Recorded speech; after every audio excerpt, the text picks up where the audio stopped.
reception foyer was almost empty, but Ford nevertheless weaved his way through it. Zaphod grasped him firmly by the arm and maneuvered him into a cubicle standing to one side of the entrance hall. "What are you doing to him?" asked Arthur. "Sobering him up," said Zaphod, and pushed a coin into a slot. Lights flashed, gases swirled. "Hi," said Ford, stepping out a moment later. "Where are we going?" "Down to the parking lot. Come on." "What about the personnel time teleport?" said Ford. "Get us straight back to the Heart of Gold." "Yeah, but I've cooled on that ship. Zarnawoop can have it. I don't want to play his games. Let's see what we can find."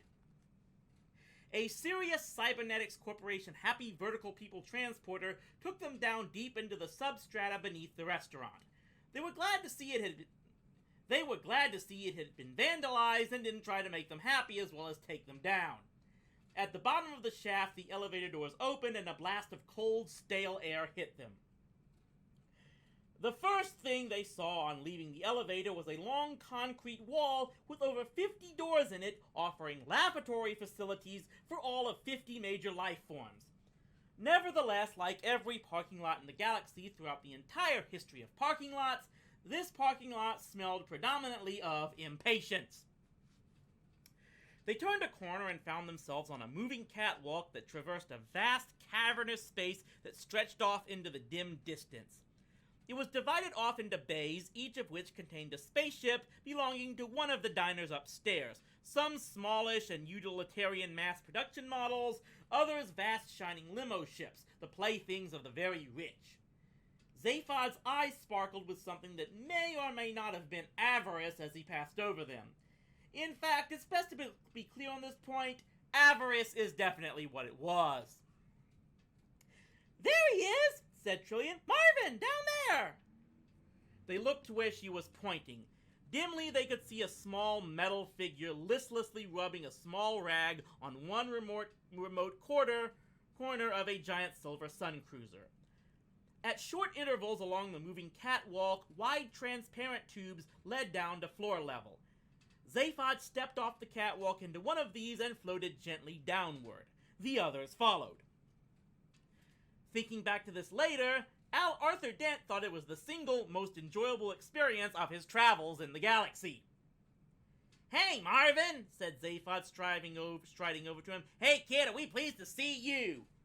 Marvin turned, and insofar as it is possibly for a totally inert metal face to look reproachful, that is what it did.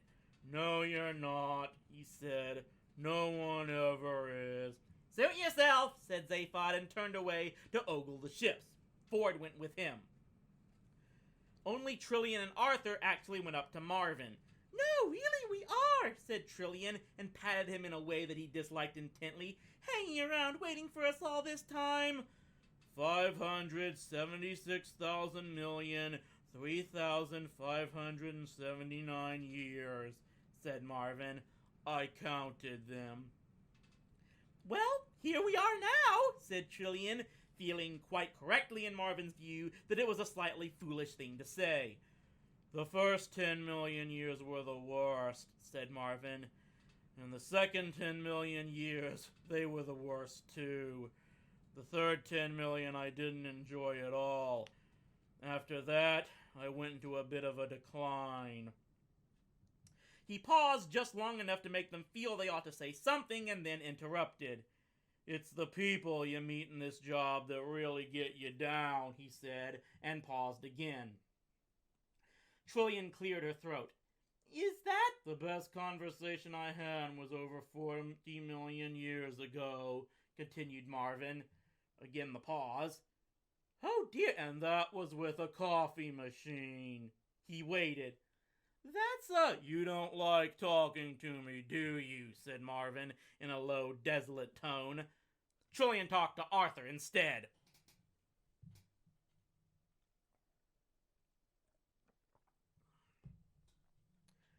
Farther down the chamber, Ford Prefect had found something of which he very much liked the look. Several such things, in fact. "Zaphod," he said in a quiet voice, "just look at some of these little star trolleys." Zaphod looked and liked. The craft they were looking at was in fact pretty small but extraordinary and very much a rich kid's toy. It wasn't much to look at. It resembled nothing so much as a paper dart about 20 feet long, made of thin but tough metal foil. At the rear end was a small horizontal two-man cockpit. It had a tiny charm-driven engine, which was not capable of moving at any great speed. The thing it did have, however, was a heat sink. The heat sink had a mass of some 2,000 billion tons and was contained within a black hole mounted in an electromagnetic field situated halfway along the length of the ship, and this heat sink enabled the craft to be maneuvered to within a few miles of a yellow sun, there to catch and ride the solar flares that burst out from its surface. Flare riding is one of the most exotic and exhilarating sports in existence, and those who can dare it and afford to do it are among the most lionized men in the galaxy. It is also, of course, stupefyingly dangerous. Those who don't die riding invariably die of sexual exhaustion at one of the Daedalus Club's après-fair parties. Ford and Zaphod looked and passed on. "And this baby," said Ford, "the Tangerine Star Buggy with the black sunbusters." Again, the Star Buggy was a small ship. A totally misnamed one, in fact, because the one thing it couldn't manage was interstellar distances. Basically, it was a sporty planet hopper dolled up to look something like it wasn't. Nice lines, though. They passed on. The next one was a big one and 30 yards long, a coach limo ship, and obviously designed with one aim in mind, that of making the beholder sick with envy. The paintwork and accessory detail clearly said, "Not only am I rich enough to afford this ship, I am also rich enough not to take it seriously." It was wonderfully hideous. "Just look at it," said Zaphod. "Multi-cluster quark drive, Persiplex running boards. Got to be a Lazar Lycron custom job." He examined every inch. "Yes," he said. "Look, the infrapink lizard emblem on the neutrino cowling. Laszlar's trademark. The man has no shame." "I was passed by one of these mothers once, out by the Axel Nebula," said Ford. "I was going flat out, and this thing just strolled past me. Star drive hardly ticking over. Just incredible." Zaphod whistled appreciatively. 10 seconds later, said Ford, it smashed straight into the third moon of Jagelin Beta. "Yeah, right. Amazing looking ship, though. Looks like a fish, moves like a fish, steers like a cow." Ford looked around the other side. "Hey, come see," he called out. "There's a big mural painted on this side. A bursting sun, disaster area's trademark. This must be Hot Black's ship, lucky old bugger. They do this terrible song, you know, which ends with a stunt ship crashing into the sun. Meant to be an amazing spectacle. Expensive in stunt ships, though." Zaphod's attention, however, was elsewhere. His attention was riveted on the ship standing next to Hot Black Desiato's limo. His mouth hung open. "That," he said, "that is really bad for the eyes." Ford looked. He, too, stood astonished. It was a ship of classic, simple design, like a flattened salmon, 20 yards long, very clean, very sleek. There was just one remarkable thing about it. "It's so black," said Ford. "You could hardly make out its shape. Light just seems to fall into it." Zaphod said nothing. He had simply fallen in love. The blackness of it was so extreme that it was almost impossible to tell how close you were to standing to it. "Your eyes just slide off it," said Ford in wonder.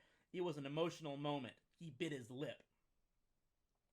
Zaphod moved forward to it, slowly, like a man possessed. Or more accurately, like a man who wanted to possess. His hand reached out to stroke it. His hand stopped. His hand reached out to stroke it again. His hand stopped again. "Come and feel this surface." Ford put his hand out to feel it. His hand stopped. You can't," he said. "See?" said Zaphod. "It's just totally frictionless. This must be one mother of a mover." He turned to look at Ford seriously. At least one of his heads did. The other stayed gazing in awe at the ship. "What do you reckon, Ford?" he said. "You mean, Ford looked over his shoulder. "You mean stroll off with it? You think we should?" No, nor do I. But we're going to, aren't we? How can we not? They gazed a little longer, till Zaphod suddenly pulled himself together. We better shift soon, he said. In a moment or so, the universe will have ended, and all the captain creeps will be pouring down here to find the Bourgemobiles. Zaphod? Yeah? How do we do it? Simple, said Zaphod. He turned. Marvin! He called. Slowly, laboriously, and with a million little clanking and creaking noises that he had learned to simulate, Marvin turned round to answer the summons. Come on over here, said Zaphod. We've got a job for you. Marvin trudged toward them. I won't enjoy it, he said. Yes, you will, enthused Zaphod. There's a whole new life stretching out ahead of you. Oh, not another one. Will you shut up and listen? Hessed Zaphod. This time there's going to be excitement and adventure and really wild things. Sounds awful, Marvin said. Marvin, all I'm trying to ask you, I suppose you want me to open this spaceship for you. What? Yes, that's right, said Zaphod jumpily. He was keeping at least 3 eyes on the entrance. Time was short. Well, I wish you'd just tell me rather than try to engage my enthusiasm, said Marvin, because I haven't got one. He walked on up to the ship, touched it, and a hatchway swung open. Ford and Zaphod stared at the opening. Don't mention it, said Marvin. Oh, you didn't. He trudged away again. Arthur and Trillian clustered around. What's happening? Asked Arthur. Look at this, said Ford. Look at the interior of this ship. Weirder and weirder, breathed Zaphod. It's black, said Ford. Everything in it is just totally black.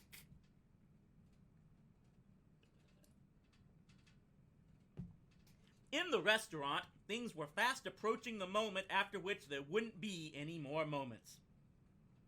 All eyes were fixed on the dome, other than those of Hot Black Desiato's bodyguard, which were looking intently at Hot Black Desiato, and those of Hot Black Desiato himself, which the bodyguard had closed out of respect. The bodyguard leaned forward over the table. Had Hot Black Desiato been alive, he probably would have deemed this a good moment to lean back or even go for a short walk. His bodyguard was not a man who improved with proximity. On account of his unfortunate condition, however, Hot Black Desiato remained totally inert. Mr. Desiato, sir? Whispered the bodyguard. Whenever he spoke, it looked as if the muscles on either side of his mouth were clambering over each other to get out of the way. Mr. Desiato, can you hear me? Hot Black Desiato, quite naturally, said nothing. Hot Black, hissed the bodyguard. Again, quite naturally, Hot Black Desiato did not reply. Supernaturally, however, he did. On the table in front of him, a wine glass rattled, and a fork rose an inch or so and tapped against the glass. It settled on the table again. The bodyguard gave a satisfied grunt. It's time we were going, Mr. Desiato, muttered the bodyguard. Don't want to get caught in the rush, not in your condition. You want to get to the next gig nice and relaxed. There was a really big audience from it. One of the best. Cockcrafoon. 576,002 million years ago. Had you been looking forward to it? The fork rose again and paused, wiggled in a non-committal sort of way, and dropped again. Oh, come on, said the bodyguard. It's going to have been great. You knocked him cold. The bodyguard would have given Dr. Dan's street mentioner an apoplectic attack. The black ship going into the sun always gets him, and the new one's a beauty. Be real sorry to see it go. If we get on down there, I'll set the black ship on autopilot, and we'll cruise off in the limo, okay? The fork tapped once in agreement, and the glass of wine mysteriously emptied himself. The bodyguard wheeled Hot Black Desiato's chair out of the restaurant. And now, cried Max from the center of the stage, the moment you've all been waiting for! He flung his arms into the air. Behind him, the band went into a frenzy of percussion and rolling synth accords. Max had argued with him about this, but they claimed it was in their contract that that's what they would do. His agent would have to sort it out. The skies begin to boil, he cried. Nature collapses into the screaming void. In 20 seconds' time, the universe itself will be at an end. See where the light of infinity bursts in upon us! The hideous fury of destruction blazed about them, and at that moment, a still small trumpet sounded as from an infinite distance. Max's eyes swiveled round to glare at the band. None of them seemed to be playing a trumpet. Suddenly, a wisp of smoke was swirling and shimmering on the stage next to him. The trumpet was joined by more trumpets. Over 500 times Max had done this show, and nothing like this had ever happened before. He drew back in alarm from the swirling smoke, and as he did so, a figure slowly materialized inside. The figure of an ancient man, bearded, robed, and wreathed in light. In his eyes were stars, and on his brow a golden crown. "What's this?" whispered Max, wild-eyed. "What's happening?" At the back of the restaurant, the stony-faced party from the Church of the Second Coming of the Great Prophet Zarquan leaped ecstatically to their feet, chanting and crying. Max blinked in amazement. He threw up his arms to the audience. "A big hand, please, ladies and gentlemen," he hollered, "for the Great Prophet Zarquan! He has come! Zarquan has come again!" Thunderous applause broke out as Max strode across the stage and handed his microphone to the prophet. Zarquan coughed. He peered round at the assembled gathering. The stars in his eyes twinkled uneasily. He handled the microphone with confusion. He said, "Hello. Look, I'm sorry I'm a bit late. I've had the most ghastly time. All sorts of things cropping up at the last moment." He seemed nervous of the expectant awed hush. He cleared his throat. "How are we for time?" he said. "Have I got just a minute?" And so the universe ended.